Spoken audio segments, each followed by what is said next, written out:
మనీషా అంటుంది income tax ఆఫీసర్స్తోని, నేనంతా check చేశాను సార్, ఈ అకౌంట్స్లో తప్పులు ఎలా వచ్చాయో మరి అని చెప్పి అంటూ ఉంటే అప్పుడు లక్ష్మి అంటుంది, నువ్వు చెక్ చేసిన లెక్కల్లో ఇన్ని తప్పులు జరిగాయంటే నీకు అంతా తెలిసే జరిగిందా మనీషా అని చెప్పి అడుగుతూ ఉంటుంది.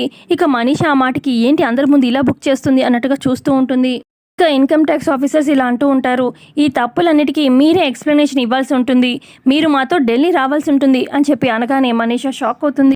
ఇప్పుడు లక్ష్మి అంటుంది, ఏదో మనీషాని రేపటి వరకు ఈ ఇంట్లో ఉండనివ్వము అని చెప్పి ఛాలెంజ్ చేసినట్టుగా ఇప్పుడే కట్టుబట్టలతో మీతో తీసుకెళ్ళిపోతారా సార్ అని చెప్పి లక్ష్మి అడుగుతూ ఉంటుంది. ఆ మాటకి దేవి అని మనీషా ఇక ఒకరి మొహాలు ఒకరు చూసుకుంటూ ఉంటారు, లక్ష్మి వైపు చూస్తూ ఉంటారు. లక్ష్మి అంటుంది, ఇవన్నీ వదిలేసి మీతో ఎలా వస్తుంది సార్ పాపం అని చెప్పి అనగానే అప్పుడు ఇన్కమ్ ట్యాక్స్ ఆఫీసర్ రాకపోతే అరెస్ట్ చేసి మరీ తీసుకెళ్లాల్సి వస్తుంది, ఆ తర్వాత ఆవిడిష్టం అని చెప్పి అనగానే ఇటు మనీషా అటు మిత్ర ఇక లక్ష్మి కూడా షాక్ అయినట్టుగా చూపిస్తూ ఉంటారు. సో కమింగ్ ఎపిసోడ్లో ఇంకేం జరగబోతుంది ఇంట్రెస్టింగ్గా తెలుసుకుందాం. వీడియో నచ్చితే ఖచ్చితంగా లైక్ చేయండి. Thanks for watching.